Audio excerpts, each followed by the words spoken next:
Okay.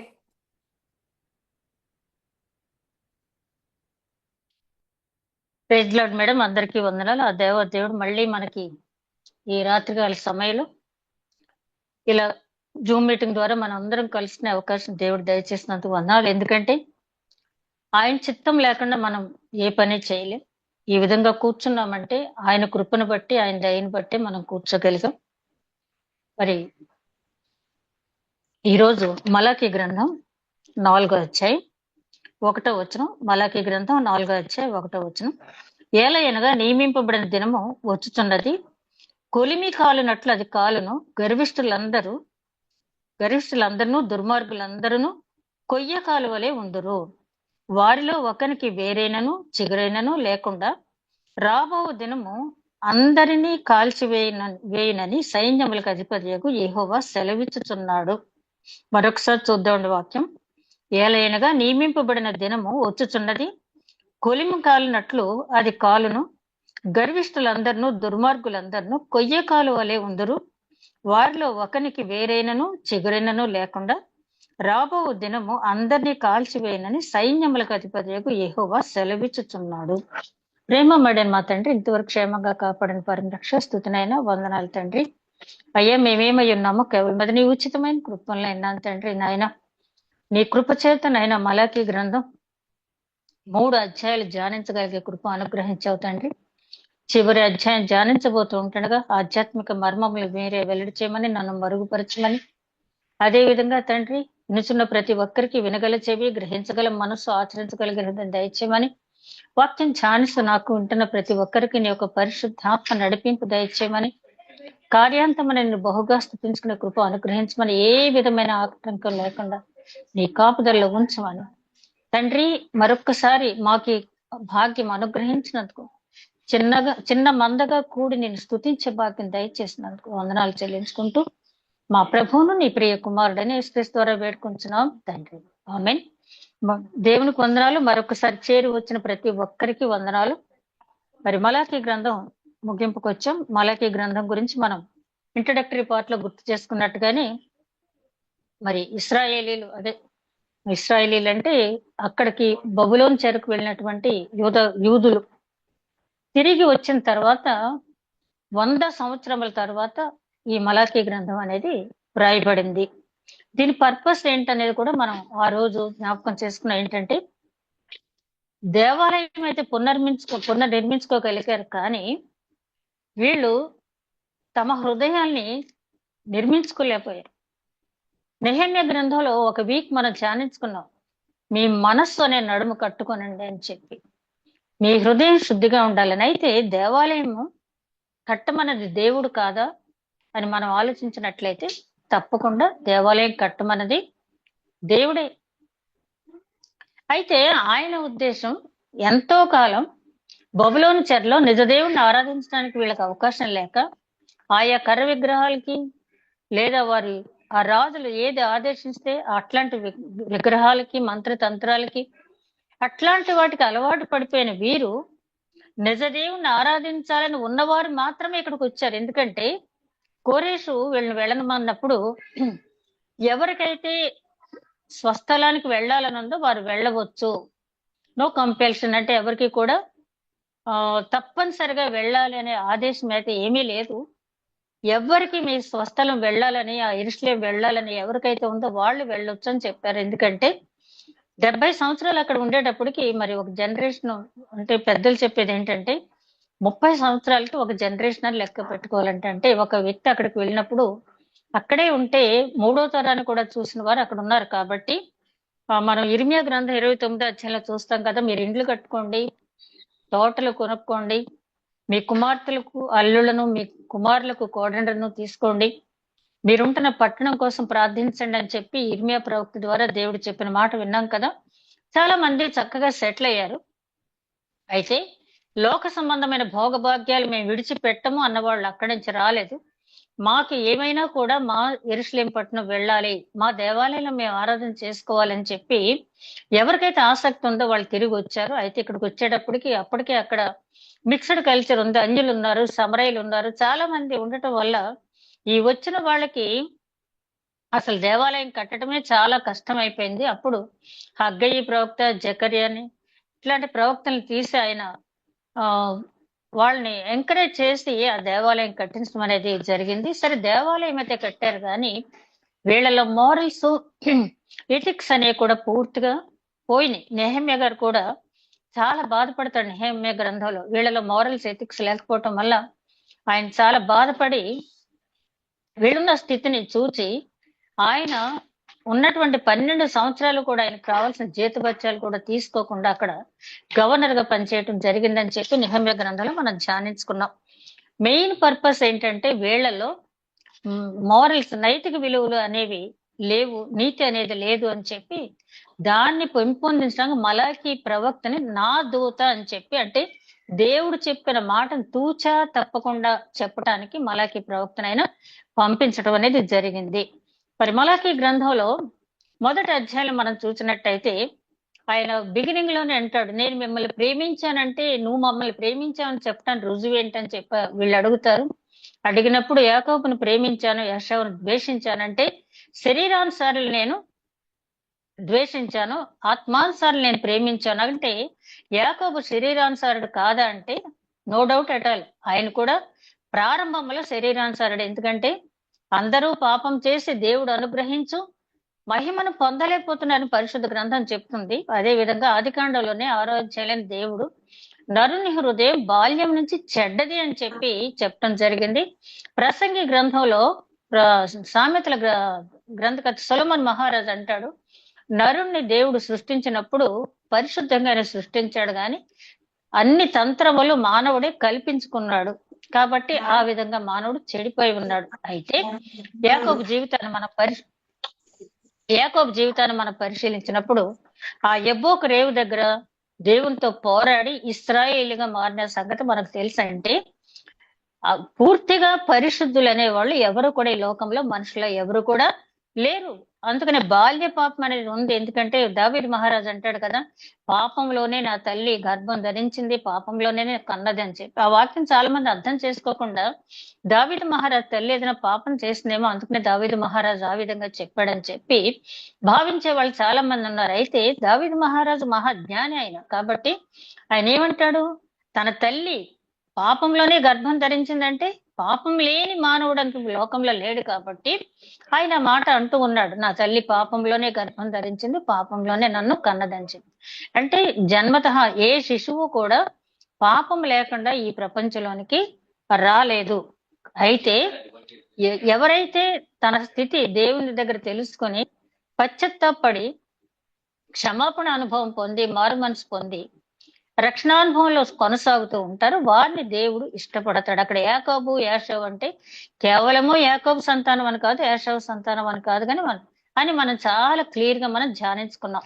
ఆ తర్వాత 6వ వచనంలో మొదటి అధ్యాయులు ఆయన ఏమంటాడంటే, నన్ను తండ్రి అని పిలుస్తున్నారు కానీ నాకు ఇచ్చే గౌరవం ఏంటి, కుంటిదో గుడ్డిదో ఉన్నదాన్ని తీసుకొచ్చి నాకు అర్పణకు అర్పిస్తున్నారు, ఈ లోక సంబంధమైన అధికారికి మీరు ఎట్లాంటి అర్పణ అర్పిస్తారా, తండ్రి అని పిలుస్తున్నారు, యజమాని అని పిలుస్తున్నారు, తండ్రి అయితే నా గౌరవం ఏది, యజమాని అయితే దాసుడు, యజమానికి ఇచ్చేటటువంటి గౌరవం ఏది, నాకు ఏది అని చెప్పి అడగటం అనేది మొదటి అధ్యాయంలో చూస్తాం.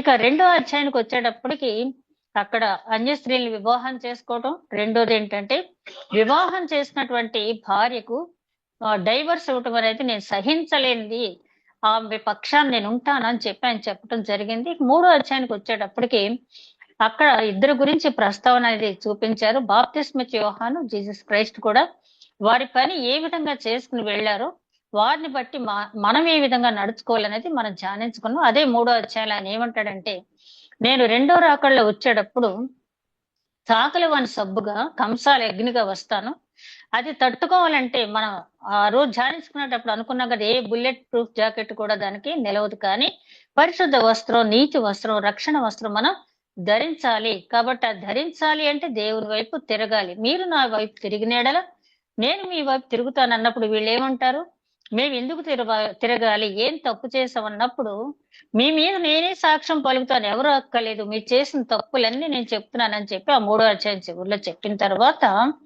గర్విష్ఠుల గురించి కూడా మాట్లాడారు. గర్విష్ఠులు అనుకుంటారంట దేవుని సన్నిధిలో మేము దుఃఖముఖులై తిరగటం ఏంటి, ప్రయోజనం ఏంటి మాకు, మా దేవుడేమో ఆ గర్వంగా ఉన్న వాళ్ళని దుర్మార్గుల్ని కూడా దీవించేస్తున్నాడు, వాళ్ళు బాగుపడిపోతున్నారు, ఇలా ఆయస్కరమైన మాటలు దేవుడు వినడు అనుకున్నట్టుగా మాట్లాడతారంట. కానీ కొంతమంది మాత్రం యెహోవా యందు భయభక్తులు గలవారు ఆయన నామమును స్మరించుతూ ఆయన గురించి మాట్లాడుకుంటూ ఉంటారంట. వారి పేర్లు జీవ గ్రంథంలో వ్రాయబడి ఉంటాయి అని చెప్పడం జరిగింది. అంటే 3వ అధ్యాయం చివరికి వచ్చేటప్పటికి భక్తిహీనులు ఒక పక్కన, భక్తిపరులు ఒక పక్కన ఆయన పెట్టడం అనేది జరిగింది. ఇక ఈ 4వ అధ్యాయానికి వచ్చేటప్పటికి మనం ఒక సంగతి గుర్తు చేసుకున్నట్టయితే, ఇది మలాకీ గ్రంథం ముగింపు. ఈ 4వ అధ్యాయం అనేది మలాకీ గ్రంథం ముగింపు. అలాగే ఓల్డ్ టెస్ట్‌మెంట్ పాత నిబంధన ముగింపు. అంత మాత్రమే కాదు, మలాకీ గ్రంథం ముగింపు, ఓల్డ్ టెస్ట్‌మెంట్ ముగింపు మాత్రమే కాదు, ప్రవక్తలు దేవుని మాటలు విని జనానికి చెప్పడం అనేది ఇక్కడితోటి అయిపోయింది. ఇక ఏ ప్రవక్తతోటి దేవుడు మాట్లాడలేదు, ప్రవక్తల ద్వారా దేవుడు మాట్లాడలేదు, ప్రవచనాలు వినలేదు జనం. అయితే తర్వాత జాన్ ద బ్యాప్టిస్ట్ వచ్చే వరకు కూడా ఇక ఏ ప్రవక్త లేరు. 400 సంవత్సరాలు నిశ్శబ్ద కాలం అని మనందరికీ తెలుసు. మలాకీ గ్రంథం అయిపోయిన తర్వాత క్రొత్త నిబంధనకు వెళ్ళేటప్పటికి ఒక వైట్ పేజ్ ఉంటుంది ప్రతి బైబిల్లో కూడా. అది దేనికి సూచన అంటే 400 సంవత్సరాలు నిశ్శబ్ద కాలం. అంటే ఈ 400 సంవత్సరాలు దేవుడు నిశ్శబ్దంగా ఉన్నాడా, మనల్ని చూడలేదా, సృష్టి నుంచి ఆయన అటు తిరిగి ఉన్నారా అని చెప్పంటే, ఇశ్రాయేల్‌ని కాపాడువాడు కునుకడు, నిద్రపోడు. ఆయన నిరంతరం చూస్తూనే ఉంటాడు, నిరంతరం మేనేజ్ చేస్తూనే ఉంటాడు. ఆయన సైన్యములు పనిచేస్తూనే ఉంటాయి. కానీ 400 సంవత్సరాలు ఏంటంటే, ఆయన ఏ ప్రవక్తతోటి తన జనానికి ఈ మాట చెప్పమని చెప్పలేదు. నాకిది చదువుతా ఉంటే ఏమనిపించిందంటే, ఒకప్పుడు విసిగిపోయి 420 సంవత్సరాలు ఇశ్రాయేలీయుల్ని ఐగుప్తు చెరకి బానిసత్వానికి అప్పగించాడు. వారి కన్నీరు, వారి మొర్ర విని మళ్ళీ తీసుకొచ్చేటప్పుడు ఆయన చెప్తాడు మోషేతో, ఈ జనాన్ని నువ్వేమి ఇదవ్వద్దు, మళ్ళీ వీళ్ళు త్వరలోనే మళ్ళీ ఇంకో చెరలోకి వెళ్ళిపోతారు. అక్కడ వీరికి తెలియని దేవతల్ని కర్రతోనూ, ఇనుముతోటి, వాటితో లోహాలతో చేసిన దేవతల్ని పూజిస్తారు వీళ్ళని చెప్పి ఐగుప్తు నుంచి వీళ్ళు వచ్చేటప్పుడే ఆయన చెప్పడం అనేది జరిగింది. ఎందుకంటే సృష్టికర్త మన హృదయాలన్నీ కూడా ఆయనకు తెలుసు.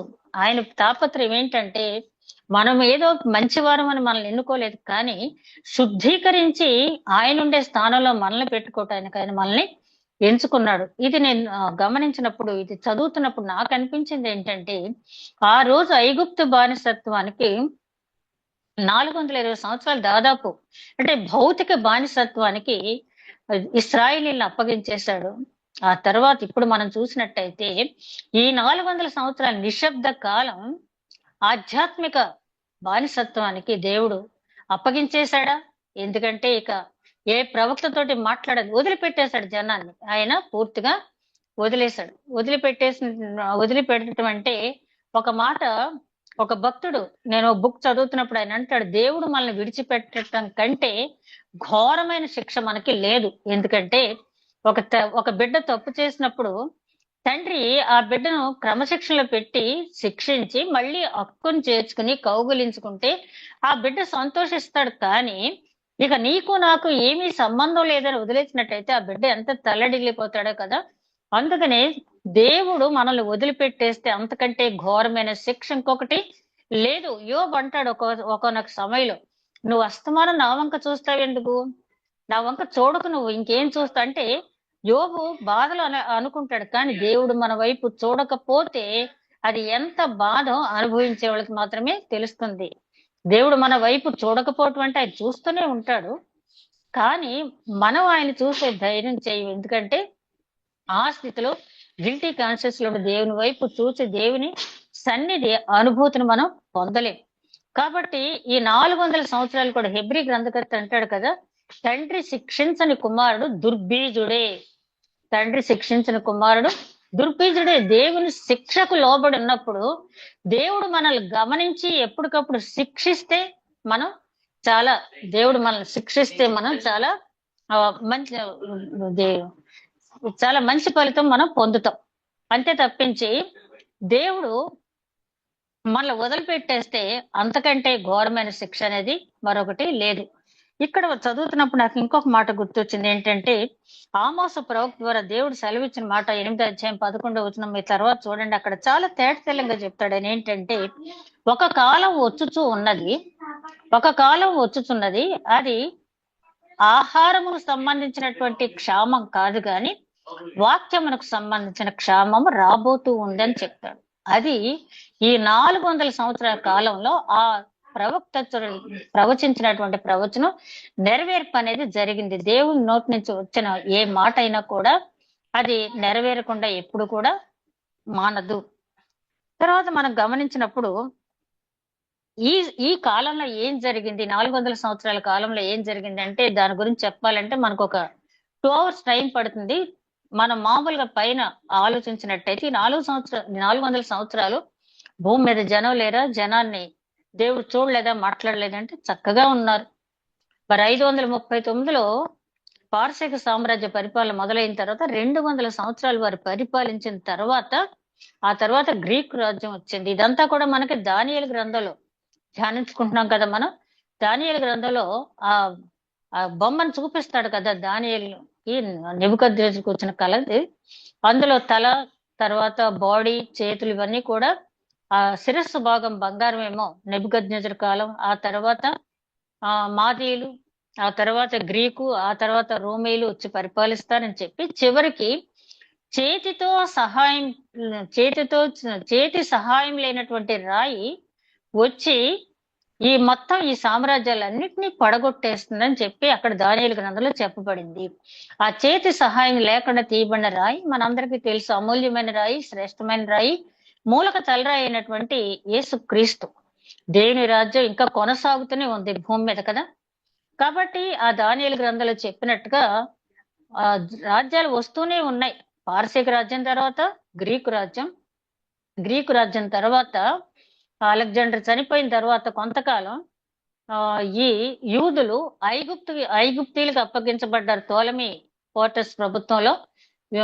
అక్కడ ఐగుప్తుకు వీళ్ళు తీసుకుని పోయిన తర్వాత ఏమైందంటే మళ్ళీ వీళ్ళు కొంతకాలం సిరియా కూడా బానిసలుగా వెళ్ళవలసి వచ్చింది.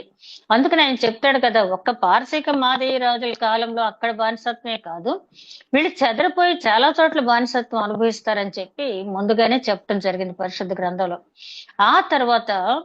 ఆ తర్వాత మనం గమనించినట్లయితే మక్కబీయుల చరిత్ర అంతా ఉంటది కదా. మక్కబీయుల చరిత్ర మన ప్రొటెస్టెంట్ బైబిల్లో ఉండదు. ఆ రోమన్ కేథలిక్ బైబిల్లో ఉంటుంది. ఇంకెక్కడన్నా ఉందేమో నాకైతే తెలియదు కానీ రోమన్ కేథలిక్ బైబిల్లో ఉంటుంది. ఎందుకు మన పరిశుద్ధ గ్రంథంలో పెట్టలేదు? మక్కబీయుల చరిత్ర నిజంగానే జరిగింది కదా, పరిశుద్ధ గ్రంథంలో ఎందుకు పెట్టలేదని చాలా మందికి ఒక ఆలోచన, ఒక అనుమానం ఉంటుంది. ఎందుకు పెట్టలేదు అంటే, ఆ మక్కబీయుల చరిత్ర రాసిన ఒక వ్యక్తి రాశాడు. అతను ఏమంటాడంటే, మా కాలంలో ఒక ప్రవక్త కూడా లేడు, ప్రవచనం చెప్పడానికి ఒక ప్రవక్త కూడా లేడు, నా శక్తి వంచన లేకుండా జరిగిన విషయాలు నేను రాశాను అని చెప్పి అంటాడంటే, ఒక వ్యక్తి తన ఊహ ప్రకారం రాసినటువంటి చరిత్ర మక్కబీయుల చరిత్ర. కాబట్టి మన పరిశుద్ధ గ్రంథంలో ఆది కాండం దగ్గర నుంచి ప్రకటన గ్రంథం వరకు ఉన్నటువంటి ప్రతి మాట కూడా పరిశుద్ధాత్మని ప్రేరేపణతో రాయబడిన మాటలే తప్పించి, అందుకని పేతురు గారు ఏమంటాడంటే, పేతురు మొదటి పత్రికలో ఆయన అంటాడు, ప్రవచనాలు మనుషుల ఇచ్చ ప్రకారం పుట్టలేదు, పరిశుద్ధాత్మ ప్రేరేపణ వల్ల మాత్రమే వచ్చినాయని చెప్పి ఆయన చెప్తాడు. ప్రవచనాలు అనేవి పేతురు రాసిన 2వ పత్రికలో, ప్రవచనాలు అనేవి మనుషుల ఊహను బట్టి పుట్టలేదు కానీ అది పరిశుద్ధాత్మని ప్రేరేపణ వల్ల, అంటే దేవుడు పరిశుద్ధాత్మను ప్రేరేపించడం ద్వారా, పరిశుద్ధాత్ముడు రాసే వ్యక్తిని ప్రేరేపించడం ద్వారా వచ్చినటువంటి మాటలు మాత్రమే మన పరిశుద్ధ గ్రంథంలో ఉన్నటువంటి వాక్యాలన్నీ. అలాగే తిమోతి రాసిన 2వ పత్రిక 3వ అధ్యాయం 17వ వచనంలో కూడా ఆయన ఏమంటాడంటే, దైవావేశం వల్ల కలిగిన ప్రతి లేఖనము అంటాడు. తిమోతితో మాట్లాడుతూ పౌలు గారు, ఓ తిమోతి, పరిశుద్ధ గ్రంథంలో ఉన్న మాటలన్నీ కూడా దైవావేశం వలన వచ్చినటువంటి మాటలు, పరిశుద్ధాత్మ ప్రేరేపణ వల్ల వచ్చినటువంటి మాటలు. ఇంకా చెప్పాలంటే, ఇంకా డీప్ గా వెళ్తే మనం స్టడీ బైబిల్ ఎక్కడ చూస్తే ఈ పరిశుద్ధ గ్రంథంలో రాయబడిన మాటలన్నీ కూడా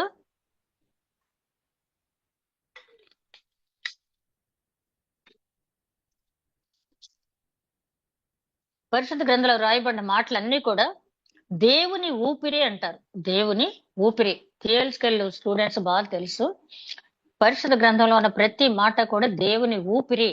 అంటే ఆయన అంతగా ఆ పరిశుద్ధంగా రాయించాడు. ఊపిరి ఎంత పరిశుద్ధంగా ఉంటుందో వాక్యం కూడా అంత పరిశుద్ధంగా ఉంటుంది. కాబట్టి మక్కబీయుల చరిత్ర ఎందుకు రాయలేదనేది అక్కడ చాలా తేటతెల్లంగా, ఎందుకంటే ప్రవచనం చెప్పడానికి ప్రవక్త లేడు కాబట్టి, ప్రవక్త ద్వారా ప్రవచింపబడినటువంటి మాట ఏది కూడా పరిషత్ గ్రంథంలో ఉండటానికి వీల్లేదు కాబట్టి మక్కబీయుల చరిత్ర అనేది మనకి రాలేదు. ఆ తర్వాత మనకి కాలక్రమ పట్టిక చూసుకున్నట్టయితే క్రీస్తు పుట్టుక వరకు మొత్తం ఏ ఏ నెల ఏం జరిగింది అనేది కాలక్రమ పట్టికలు అంతా ఉంది. క్రీస్తు పుట్టడానికి ముందు 6 నెలల ముందు జాన్ ద బాప్టిస్ట్ తో దేవుడు మాట్లాడే వరకు ప్రవక్తలు అనేవాళ్ళు లేరు. అంటే ఈ మలాకీ గ్రంథం దేనికి ముగింపు అంటే, అటు ఓల్డ్ టెస్టిమెంట్ ముగింపు, అదే విధంగా ప్రవక్తల ప్రవచనాలు పలికే దానికి ముగింపు. దీన్ని మనం ఒకసారి జ్ఞాపకం చేసుకున్నట్టయితే 400 సంవత్సరాలకు ముందు దేవుడు, అంటే ఆ రోజు ఆది కాండంలో ఆదాము అవ్వతో ఏమైతే చెప్పారో, మీరు తప్పు చేశారు కాబట్టి మీకు ఈ శాపం వచ్చింది, నిన్ను బట్టి భూమి శపించబడింది అని చెప్పి ఆదాంతో దేవుడు అన్నది మనకు తెలుసు కదా.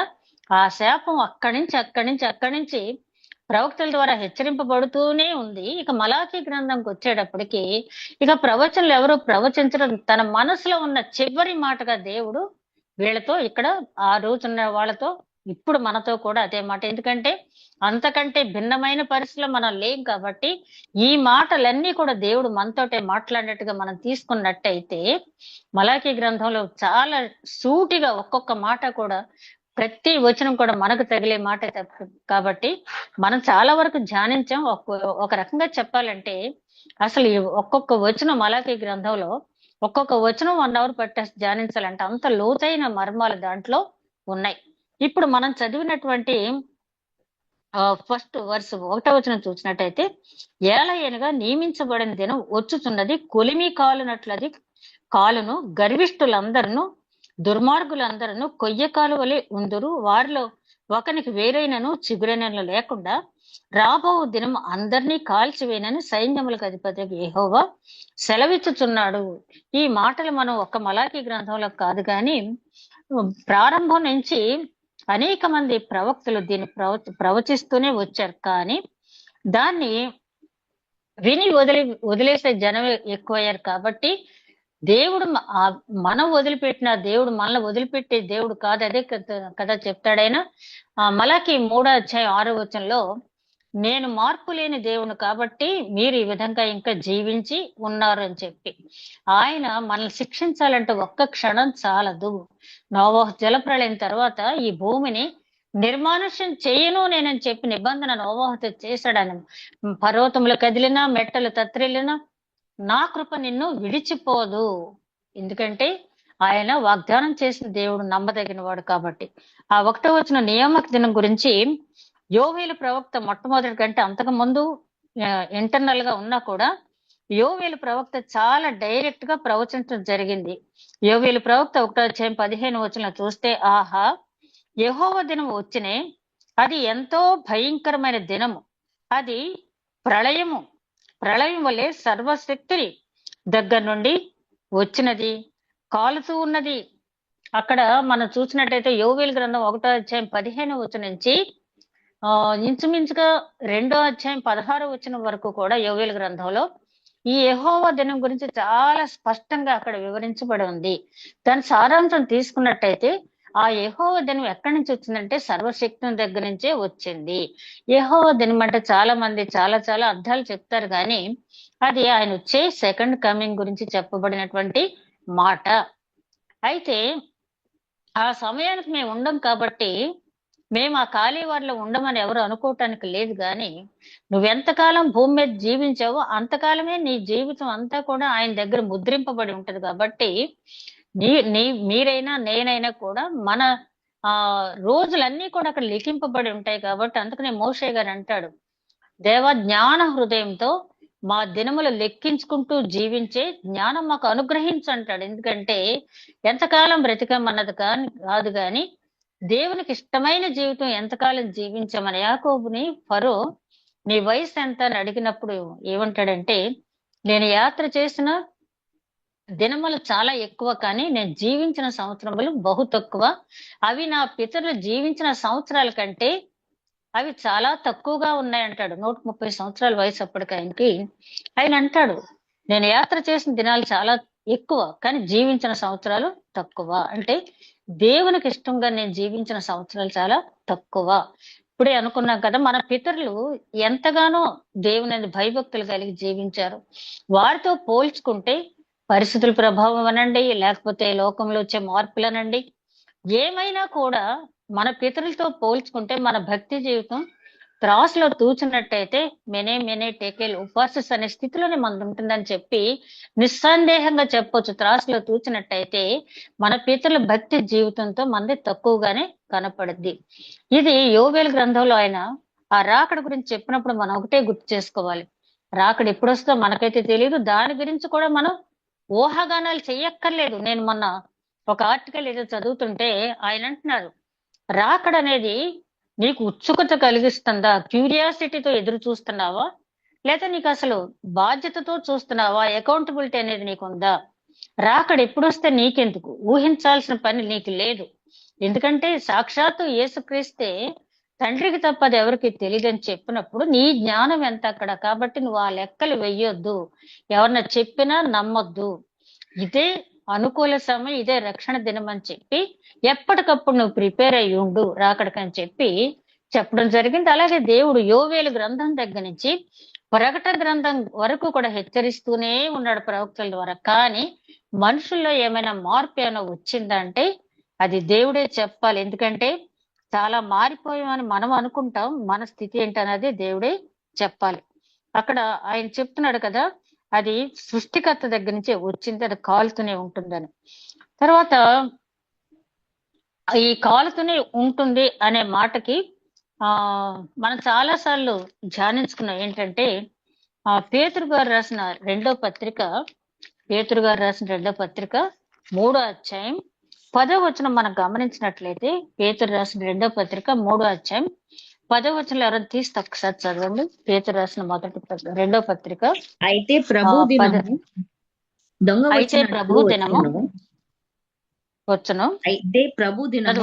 వచ్చినట్లు వచ్చును.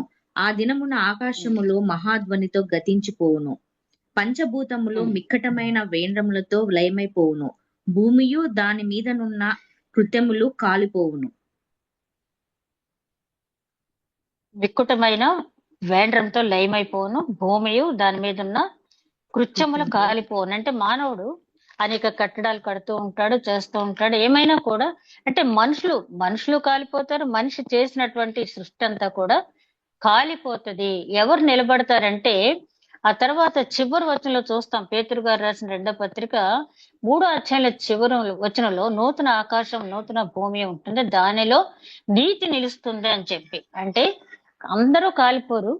అక్కడ మహావేంద్రంతో వచ్చినప్పుడు ఎవరు నిలిచి ఉంటారు? దేవుడు వాగ్దానం ఇచ్చాడు కదా, అందరిని నిర్మూలన చేయనని చెప్పి.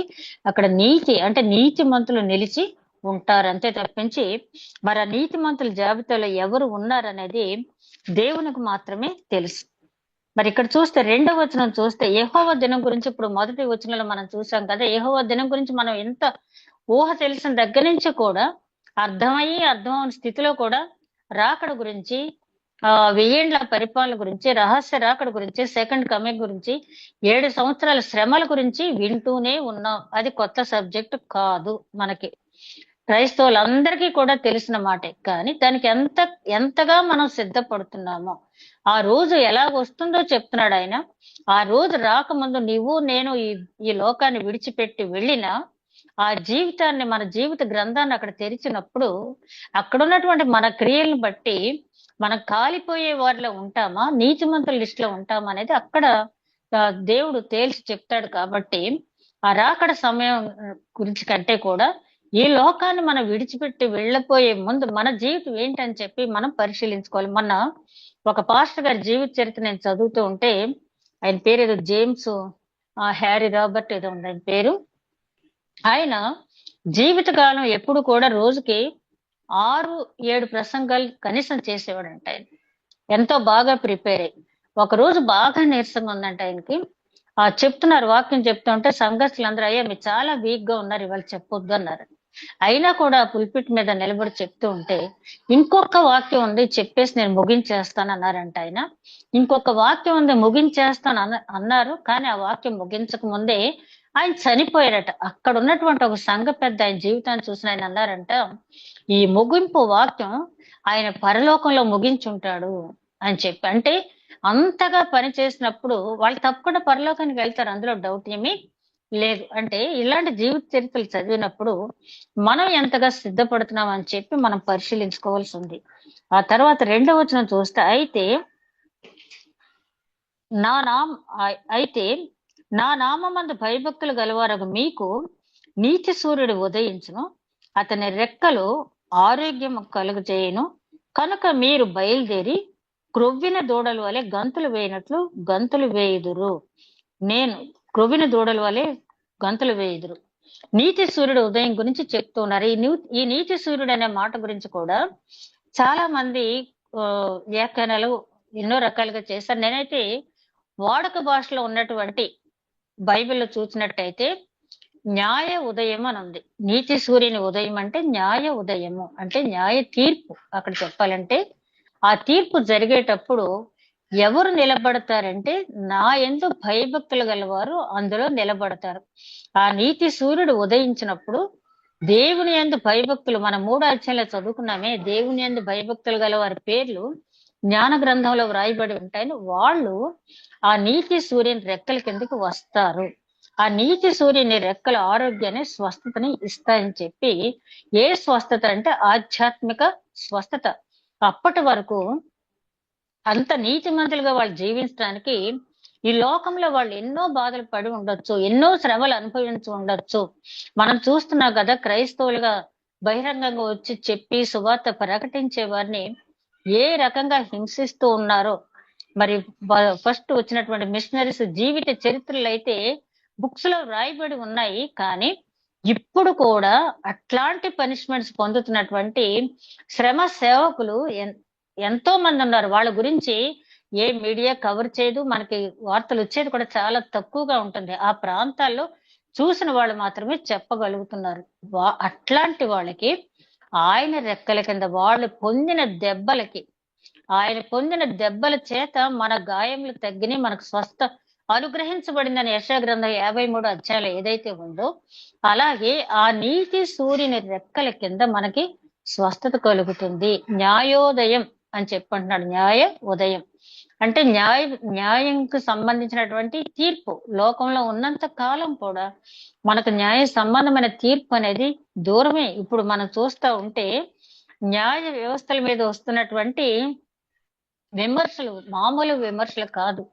ఎవరైనా మనకు అన్యాయం చేస్తే న్యాయస్థానానికి వెళ్ళి మొరపెట్టుకోవాలి మనం. కానీ న్యాయ వ్యవస్థల్లో న్యాయం తీర్చవలసినటువంటి ఆ న్యాయమూర్తులు మాట్లాడుతున్నటువంటి మాటలు, వారు మరి రెచ్చగొట్టేటట్టు చేసే ప్రసంగాలు, మాట్లాడుతున్న మాటలు చూస్తూ ఉంటే ఎవరిని ఆశ్రయించాలని చెప్పి చాలా మంది ఇంకా చాలా ఒక రకమైనటువంటి ఈ బాధలు ఉన్నారు. అయితే మనకైతే పరిశుద్ధ గ్రంథం పఠించే వరకు మనకు తెలుసు, న్యాయం తీర్చే దేవుడు మనకున్నాడు. ఈ లోక సంబంధంగా మనల్ని ఎన్ని బాధలు పెట్టినా ఈ బాధలన్నీ లోకంలో మనం శరీరంతో ఉన్నప్పుడు మాత్రమే.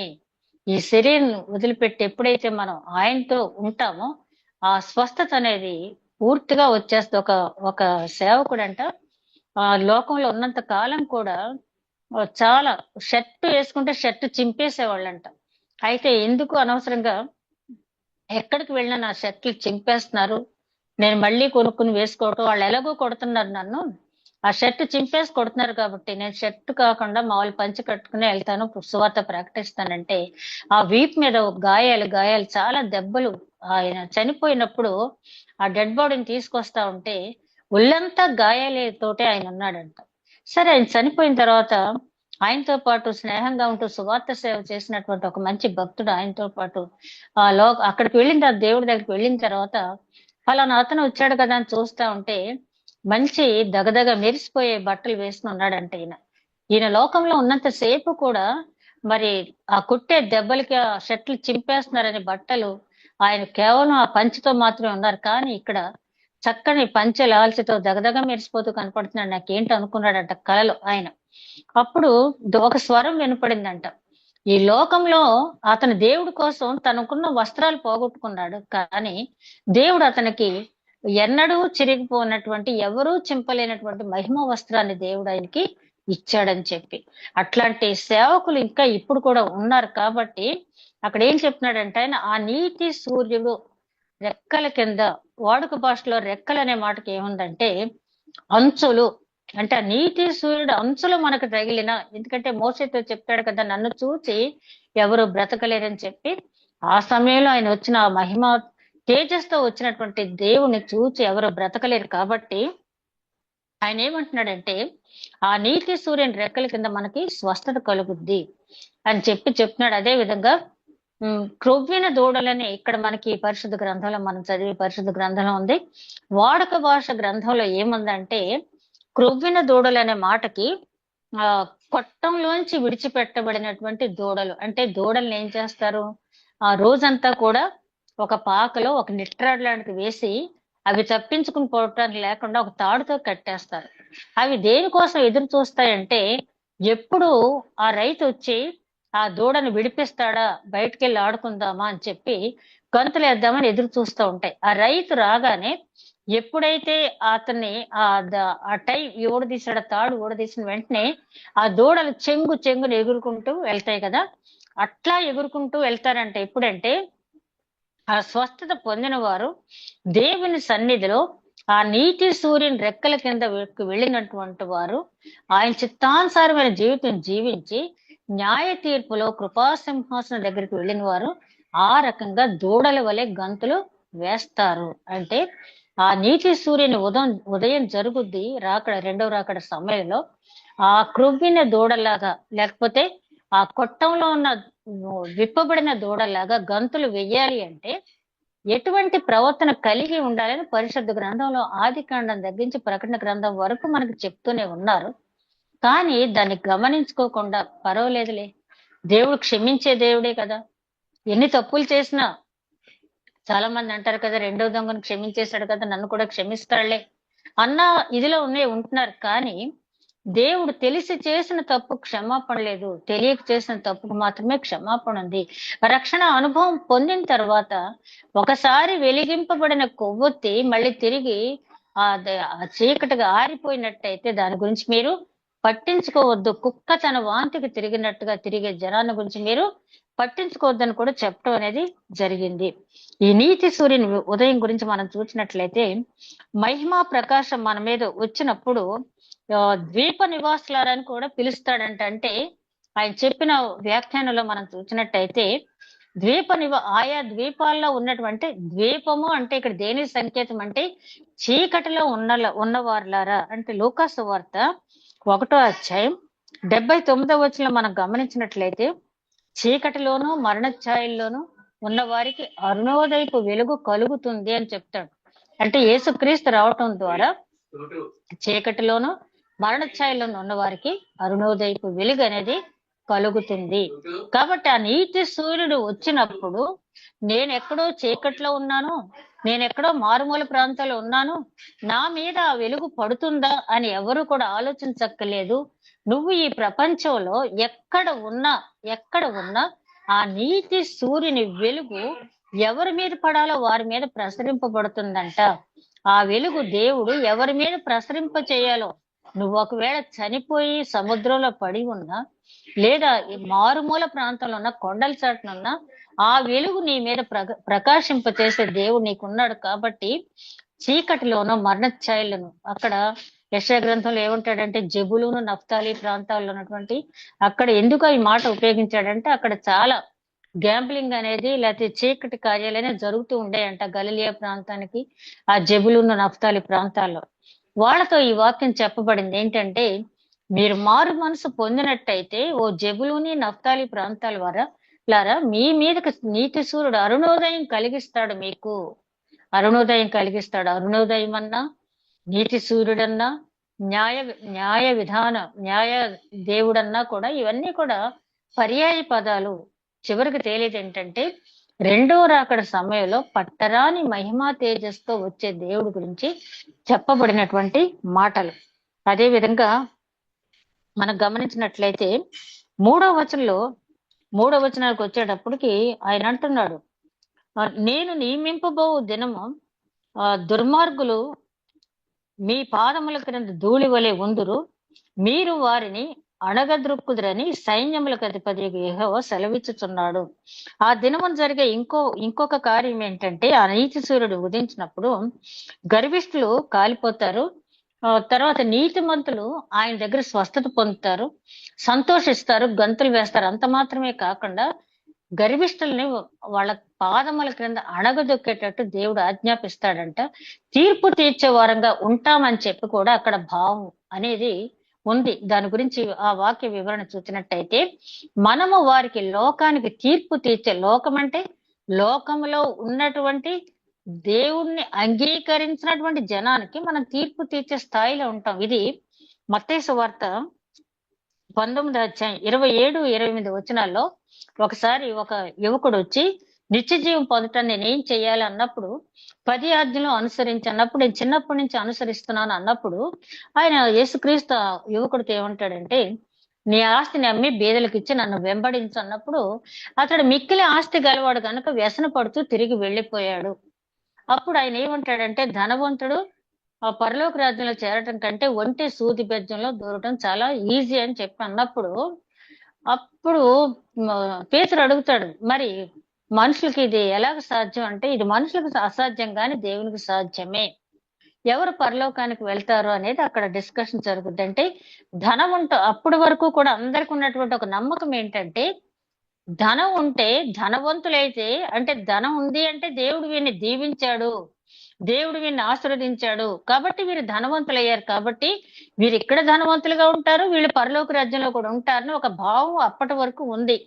ఎందుకంటే అప్పటి వరకు ఉన్న బోధకులు ఆ రకమైన బోధలు చేస్తున్నారు కాబట్టి జనం ఆ విధంగా అనుకునేవాళ్ళు. కానీ యేసుక్రీస్తు చెప్పింది ఏంటంటే, ధనం ఉండటం తప్పు కాదు, కానీ ధనాపేక్ష కలిగి ఉండటం సమస్త కీడులకి మూలం అని చెప్పి తిమోతి రాసిన పత్రిక ఒకటో పత్రిక 6వ అధ్యాయంలో మనం చూస్తాం.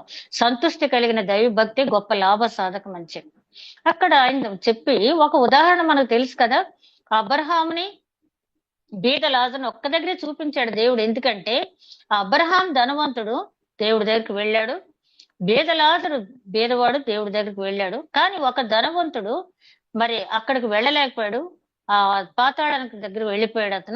అతను ధనవంతుడే, అబ్రహాం ధనవంతుడే. ఎందుకు వీళ్ళిద్దరిలో వ్యత్యాసం అంటే, ధనవంతుడైన మాత్రం తప్పు కాదు కానీ ధనాపేక్ష కలిగి ఉండకూడదని, అలాగే బేదలైన వాళ్ళందరూ పరలోక రాజ్యానికి వెళ్ళిపోతారని కాదు, కానీ లోక సంబంధంగా బేదరికంలో ఉన్న ఆత్మ సంబంధమైనటువంటి బేదరికం లేని వారు, వాళ్ళు ఆత్మ సంబంధమైన ధనం సంపాదించుకున్న వాళ్ళు పరలోకానికి వెళ్తారని అక్కడ మనకు తెల్లంగా ప్రతి దానికి సమాధానం మనకు పరిశుద్ధ గ్రంథంలో ఉంటది. అప్పుడు పేతురు గారు ఒక పక్షాన్ని వదిలిపెట్టాడు కదా, సరే సరే తండ్రి, మరి దేవా ప్రవ్వా, మేము సమస్తం విడిచిపెట్టి నీ వెంట వచ్చాం మేము, మరి మాకేంటి, మా సంగతి ఏంటని అడిగాడు పేతురు గారు. అడిగినప్పుడు యేసుక్రీస్తు ఏం చెప్తాడంటే, పునర్జన్మ సమయంలోనే ఉంటది అక్కడ, కానీ అంటే ఏంటంటే రెండవ రాకడ సమయంలో నేను వచ్చినప్పుడు మీరు మహిమాయుక్తంగా 12 సింహాసనాల మీద ఉండి 12 గోత్రాల వారికి మీరు తీర్పు తీర్చి తీర్పుకర్తలు అవుతారని చెప్పి పేతురు గారికి ఇచ్చేశాడు వాగ్దానం అక్కడ. కాబట్టి ఈ మాటను బట్టి మనం చూసినప్పుడు ఎవరైతే ఆ 12 మంది శిష్యులనే కాదు కానీ నీతిమంతులైన ప్రతి ఒక్కరికి కూడా అవకాశం ఉందని ఇక్కడ చెప్తూ ఉన్నాడు. ఇదే మాటను పౌలు గారు ఏమంటాడు అక్కడ తిమోతి రాసిన 2వ పత్రిక 4వ అధ్యాయం 7వ వచనంలో, నా పరుగు కడముట్టించుతని, మంచి పోరాటం పోరాడితిని, నా విశ్వాసము కాపాడుకుంటుని, నా కోసం నీతి కిరీటం దాచబడి ఉంది, నా కోసం మాత్రమే కాదు నా వలె ప్రత్యక్షతను అపేక్షించు ప్రతి ఒక్కరికి ఆ కిరీటం ఉందని చెప్పి చెప్పడం జరిగింది. ఈ లోక సంబంధమైన పోటీల్లో ఎవరికైనా కిరీటం ఒక్కరికే దక్కొచ్చు, కానీ మన క్రైస్తవ్యంలో ఆ కిరీటం ఎవరైనా పొందొచ్చు, దాని నియమ ప్రకారం మనం జీవించినప్పుడు. అందుకే ఇక్కడ ఏమంటున్నాడంటే, మీరు లోకమునకు తీర్పు తీర్చే తీర్పు కర్తలుగా ఉంటారు. ఎవరైతే మిమ్మల్ని అపహాస్యం పాలు చేశారో వారిని మీ పాదాల కిందకు నేను తీసుకొచ్చేస్తానని చెప్పి అక్కడ చెప్పడం అనేది జరిగింది. అంటే పాదాల కింద తీసుకొస్తాం వాళ్ళు తొక్కేయాలని కాదు, దేవుడు ఉద్దేశం అది కాదు, మన ఉద్దేశం కూడా అది కాదు. కానీ అంటే ఆ రకమైన ఆధిక్యత నేను మీకు ఇస్తాను. ఏ ఆధిక్యత అయితే మీరు లోకంలో కోల్పోయారో దానికి 10 రెట్ల ఆధిక్యత మీరు నా దగ్గర పొందుకుంటారని చెప్పి చెప్తున్నాడు. అదే విధంగా 4వ వచనంకి వచ్చేటప్పటికి ధర్మశాస్త్రాన్ని జ్ఞాపకం ఉంచుకోండి అని మళ్ళీ చెప్తున్నాడు ఆయన. హోరేబు కొండ మీద ఇచ్చినటువంటి ధర్మశాస్త్రం, మోషే ఇచ్చినటువంటి ధర్మశాస్త్రాన్ని మీరు జ్ఞాపకం ఉంచుకోండి అని చెప్పంటున్నారు. చూద్దామా 4వ వచనం. హోరేబు కొండ మీద ఇశ్రాయేల్ అందరి కొరకై నేను నా సేవకుడైన మోషేకు ఆజ్ఞాపించిన ధర్మశాస్త్రమును దాని కట్టడలను విధులను జ్ఞాపకం చేసుకొనడి.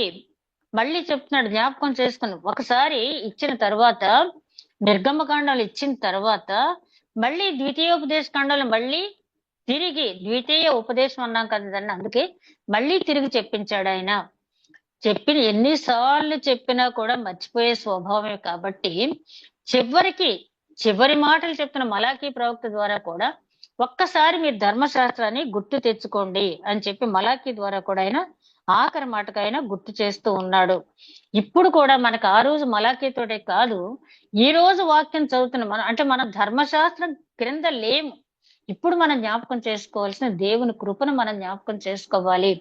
అయితే కృప ఉంది కదా అని చెప్పి ధర్మశాస్త్రాన్ని మనం పట్టించుకోద్దా? ధర్మశాస్త్రం గురించి పౌలంతటి మహానుభావుడే ధర్మశాస్త్రం నీతియు పరిశుద్ధతయు సమాధానం మనకు అనుగ్రహించింది అని చెప్పి ఎంతో ధర్మశాస్త్రాన్ని గురించి మాట్లాడటం జరిగింది. ధర్మశాస్త్రం అనుసరించడంలో మనం ఫెయిల్ అయ్యాం కాబట్టి మన బదులుగా ఆయన శిలువ మరణం పొందారు. అయితే కృప ఉంది కదా అని చెప్పి నేను ఏం చేసినా పర్వాలేదంటే అందరికీ కృప ఇస్తాడా దేవుడు? ఆనాటి కాలంలో నోవాహుతో ఏమన్నాడు? ఈ తరము వారిలో నువ్వు ఒక్కడివే యథార్థవంతుడుగా ఉన్నావు కాబట్టి నా కృప నీకు ఇస్తున్నానని చెప్పన్నాడు. అంతే తప్పించి అందరికీ ఆయన ఇస్తానని వాగ్దానం చేయలేదు. ఈ 4వ వచనంలో మనం గమనించాల్సింది ఏంటంటే, ఈ లోకంలో మనం ఎంత శ్రమ పడతామో, ఎంత కన్నీరు కారుస్తామో దావీదు మహారాజు కీర్తనలోనే చెప్పడం జరిగింది కదా, నా కన్నీటిని నీవు కవిలలో భద్రపరుస్తావు. కవిలే అంటే పుస్తకము. అంటే నా కన్నీటిని నేను దైవ చిత్తానుసారమైన దుఃఖం పొందినప్పుడు ఈ లోకంలో నాకు ప్రశాంతత దొరకపోయినా నా బాధను నువ్వు గుర్తిస్తావు, నువ్వు జ్ఞాపకం చేసుకుంటావు, నాకు తెలుసు అని చెప్పి దావీదు మహారాజు అంటాడు. కాబట్టి ఈ లోకంలో ఎంత శ్రమ పడుతున్నా కూడా మనం, పేతురు గారు అదే 4వ అధ్యాయాలు అంటాడు, మొదటి పత్రిక 4వ అధ్యాయంలో, మీకు శ్రమలు సంభవిస్తున్నప్పుడు ఏదో మీరు గొప్ప పని ఫీల్ అవ్వద్దు. మీరు ఆ శ్రమలు సహనంతో ఓర్చుకున్నట్టయితే మీరు తప్పకుండా ఆ మహిమ రాజ్యంలో ప్రవేశించినప్పుడు సంతోషిస్తారు, అది గుర్తుపెట్టుకోండి అని చెప్పి. ఆ తర్వాత 5వ వచనానికి వచ్చేటప్పుడు ఆయన ఏమంటాడంటే, యెహోవా నియమించిన భయంకరమైన ఆ మహాదినము రాకమునుపు నేను ప్రవక్తయగు ఏలియాను మీ వద్దకు పంపుదును. నేను వచ్చి దేశమును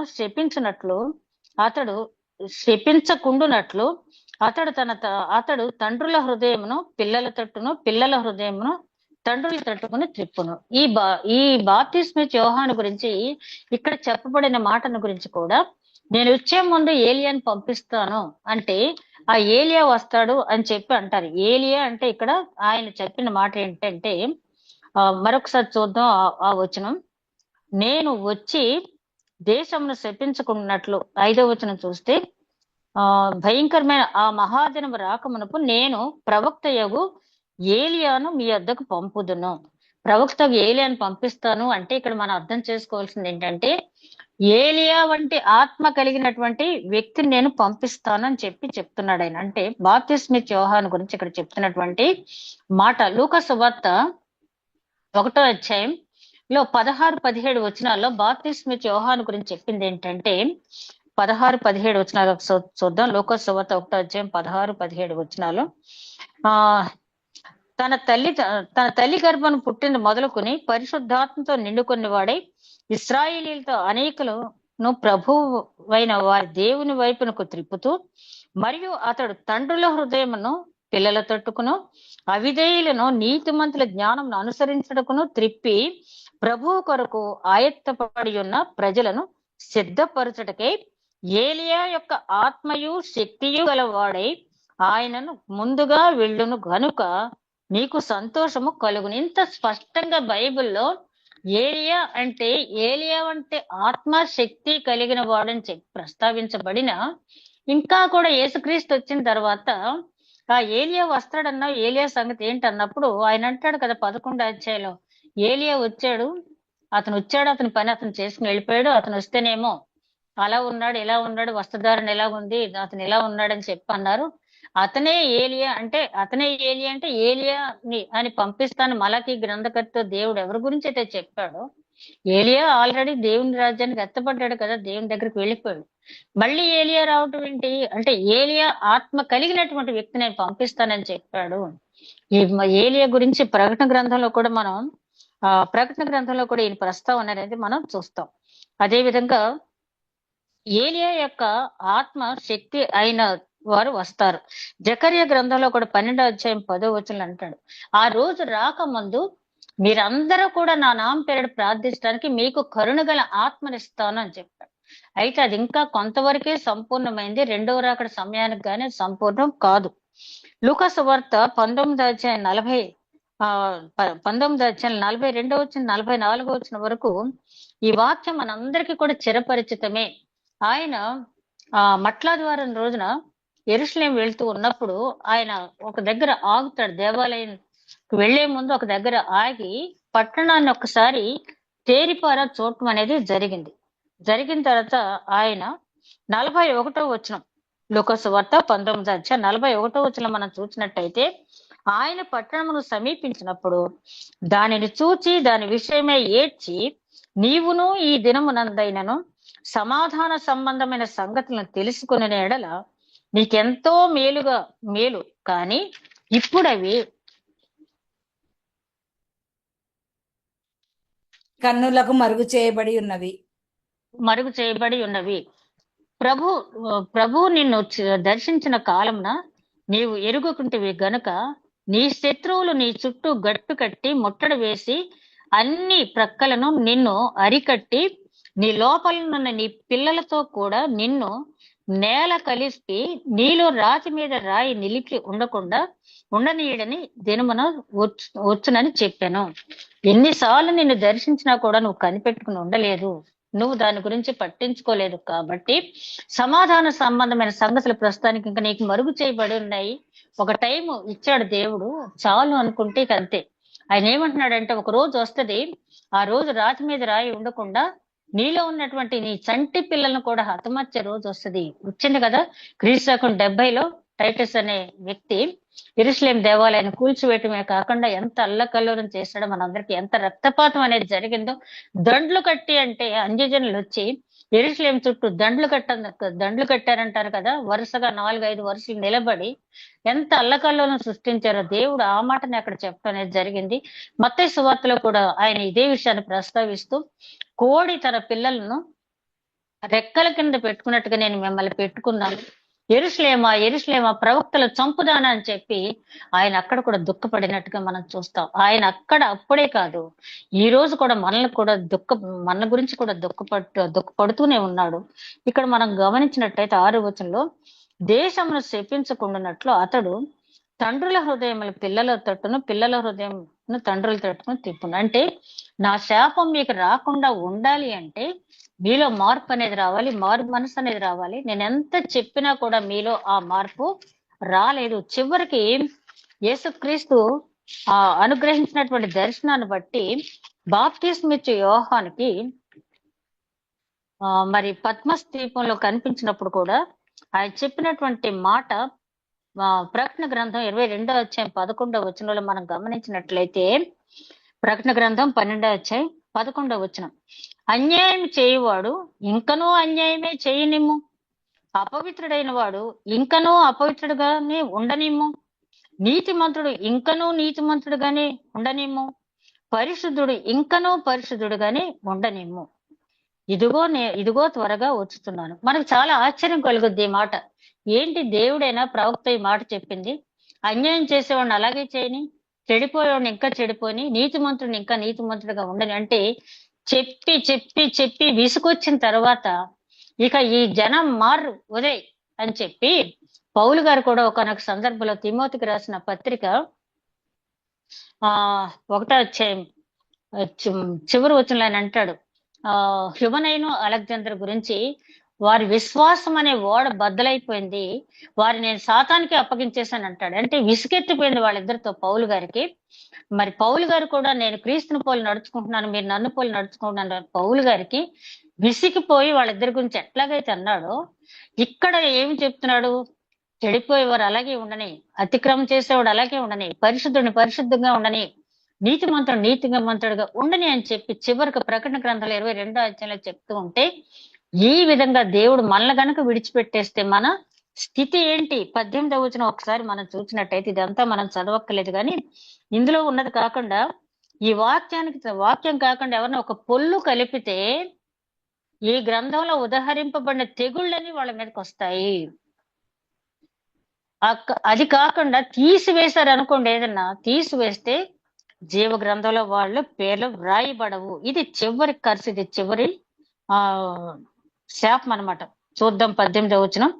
ఈ గ్రంథమందున్న ప్రవచన వాక్యములను విను ప్రతివానికి నేను సాక్ష్యం ఇచ్చుతున్నది ఏమనగా, ఎవరైనాను వీటితో మరి ఏదైనాను కలిపిన ఎడల ఈ గ్రంథంలో వ్రాయబడిన తెగుళ్ళు దేవుడు వానికి కలుగు చేయను. ఎవడైనాను ఈ ప్రవచన గ్రంథమునందు వాక్యములలో ఏదైనాను తీసివేసిన ఎడల దేవుడు ఈ గ్రంథంలో వ్రాయబడిన జీవ వృక్షములోనో పరిశుద్ధ పట్టణంలోనో వానికి పాలు లేకుండా చేయను. జీవ వృక్షంలో పాలు లేకపోతే ఇంకేముంది? జీవవృక్షంలో పాలు లేకపోతే పాతాళానికి వెళ్ళిపోవటమే.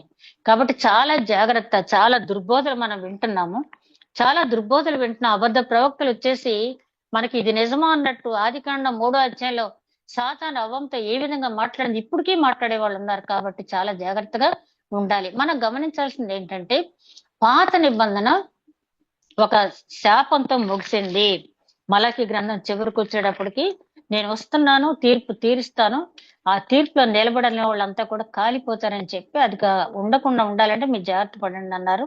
ప్రకటన గ్రంథంలో కూడా 22వ అధ్యాయానికి వచ్చేటప్పటికి 11, 18 వచనాలు కూడా శాప వచనాలే చూసాం. కానీ దేవుడు దయామయుడు కదా. చివరి వచనానికి వచ్చేటప్పటికి 21వ వచనానికి వచ్చేటప్పుడు ప్రభు అయిన 20వ వచనానికి వచ్చేటప్పటికి ఈ సంగతుల గురించి సాక్ష్యం ఇచ్చేవాడు అవును త్వరగా వచ్చును.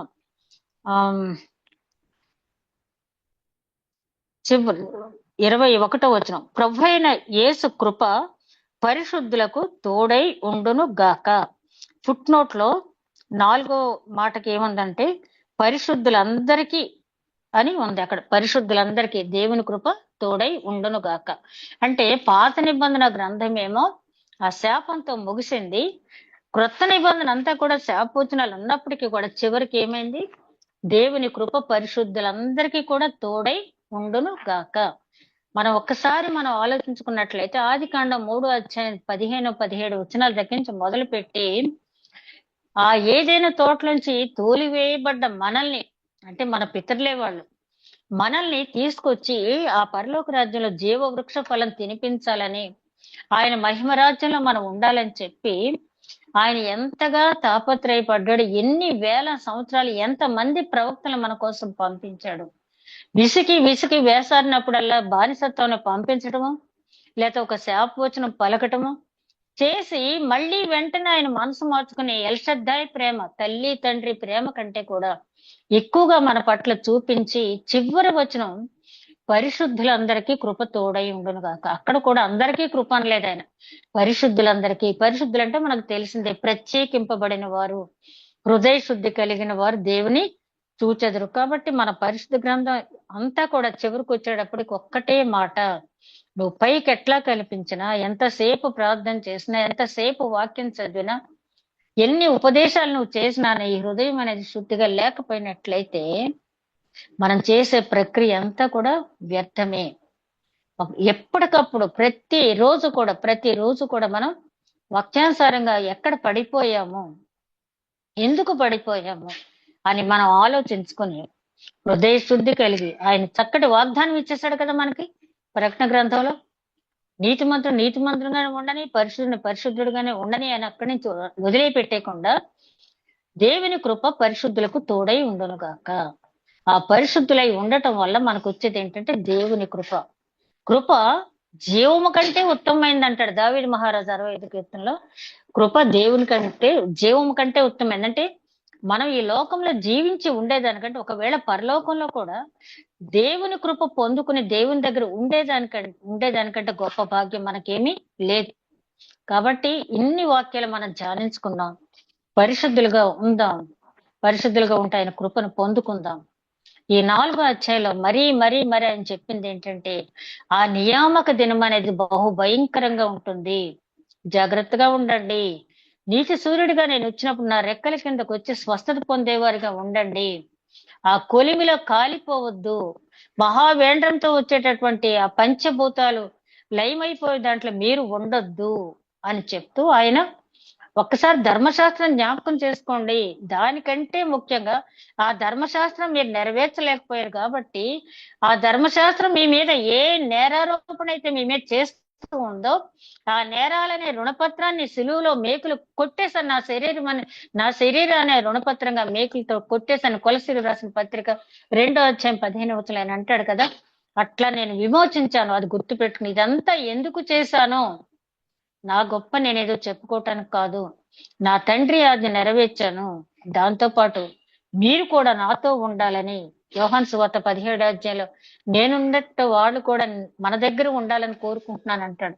అంత గొప్ప ప్రేమ పడినటువంటి క్రీస్తు చేసిన త్యాగాన్ని ఒకవేళ కొంచెం ఏమైనా మనం నిర్లక్ష్యం చేస్తున్నామేమో, ఎవరికి వారు పరీక్షించుకున్న ఆ నీతి సూర్యుడు ఉదయించే సమయానికి ఆ రెక్కల అంచులకు వెళ్ళిన స్వస్థత ఉంది మనకి. ఆ రెక్కల అంచులకు వెళ్ళినా మనం మహిమాన్వితులం అవుతాం. కాబట్టి ఆయన రెక్కల కిందకు వెళ్ళి స్వస్థత పొందాం. అట్టి నడిపింపు దేవుడు అనుగ్రహించునుగాక. దయగల మా ప్రభువా, ఈ మలాకి గ్రంథ ధ్యానాల ద్వారా ఒక్కసారి మా జీవితాలు మేము పరిశీలించిన అవకాశం దయచేసినందుకు వందనాలు చెల్లించుకుంటూ, రాబోయే కాలంలో నాయన ఎన్ని శ్రమలు, ఎన్ని పరీక్షలు, ఎన్ని వేదనలు వచ్చినా కూడా నీకై నిలబడే వారంగా ఆయన మమ్మల్ని నిలబెట్టండి. అవును ప్రభువా, నీవు నిలబెడితేనే మేము నిలబడగలం తండ్రి. నాయన మా ప్రయత్నంతో మేము నిలబడలేము. పడిపోయిన వారిని లేవనెత్తే దేవుడు తండ్రి. ఎక్కడైనా మేము పడిపోతుంటే మా చెయ్యి విడవద్దు తండ్రి. నాయన నీవు మా చెయ్యి విడిచినట్టయితే నాయన మేము ఎందుకు పనికిరాని వారు తండ్రి. మా చెయ్యి గట్టిగా పట్టుకుని తండ్రి నాయన మేము నీ పాదాల దగ్గరికి వచ్చే వరకు కూడా మా చేతిని విడిచిపెట్టదు తండ్రి. నాయన మరి మానవులను తండ్రి ఒక్క క్షణంలో ఒక్కొక్కసారి అనేక విషయాలు ఆయన తప్పిపోతూనే ఉంటాం తండ్రి. నాయన కరుణించి తండ్రి, కరుణించి నీ కృప మాకు చూపించమని మా ప్రభువును నీ ప్రియ కుమారుడని యేసుక్రీస్తు ద్వారా వేడుకుంటున్నాం తండ్రి. ఆమేన్.